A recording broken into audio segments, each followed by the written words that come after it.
Well, have you been naughty or have you been nice? Because this is the time of year when we're asking Santa for a lot of things. Unfortunately, protection is at the top of the list this year. That's right, guns are topping so many Christmas lists, and as a result, the sales are going through the roof. Now, we know that the recent terror attacks have been one of the reasons why, but there are others as well. Joining me now, Jocko Willink, former U.S. Navy SEAL, Erick Erickson, Fox News contributor, and Georgette is back with me as well. Hey, Jocko, let me start with you because a lot of people are saying, hey, I want a gun, I'm convinced. But should everyone really have a gun? Is it right for all of Americans, from even a point of view of being able to use these weapons, to have them? I think every law-abiding citizen should be allowed to have a gun, and they should train to make sure they know how to use it. But absolutely, they should be able to protect themselves. You know, Eric, it's not just the terrorism thing. A few years ago, and I would say the second year of Barack Obama's presidency, when he started making these sort of hints that there were certain parts of the Constitution, particularly the Second Amendment, he didn't like. We saw FBI data go through the roof with people saying, hey, background checks, I want one of these things, and it hasn't stopped yet. A lot of people are afraid in this last year, the Obama administration, some sort of executive order will come down that will stop the sale of guns, bullets, or something like that. Oh, absolutely. In fact, I'm buying about 1,000 rounds of ammo a week now. Every time the president rattles his sabers on gun control, I go out and buy another gun and ammo. In fact, sitting on my desk here, I've got 1,000 rounds of ammunition that came in the mail the other day. I think Americans need to see the writing on the wall that this administration is deeply against their Second Amendment right. Even though it's been found to be an individual right by the Supreme Court, the administration could care less. They want to take away your guns, your ammunition. They want to raise taxes on bullets to make it difficult for you to buy them. Or, as we've seen with the Department of Homeland Security, they want to use government dollars and buy up as many rounds as possible to drive the price through the roof to make it more difficult for you to buy guns.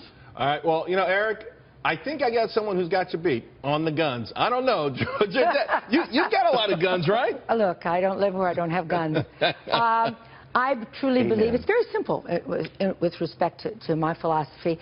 I'm my family's first line of defense. It's that simple. That's the reason I have guns. However, I know how to shoot a gun. I do think it's important that we have background checks. I don't know why we should fight any of those sensible things.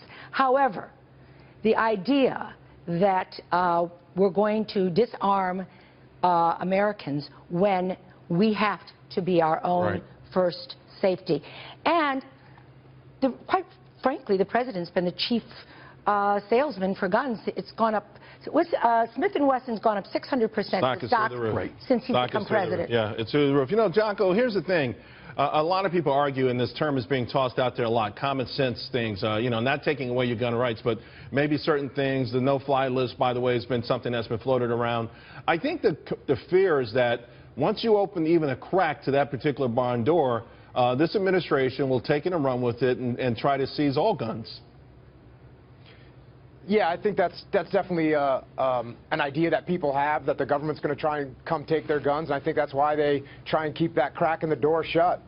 Yeah, I mean, Eric, let's face it, though. What should we expect in the last year of the Obama administration in terms of him coming for your guns? It's going to happen. We know it's going to happen. You're the political expert. How do you think it happens? Executive order or something else?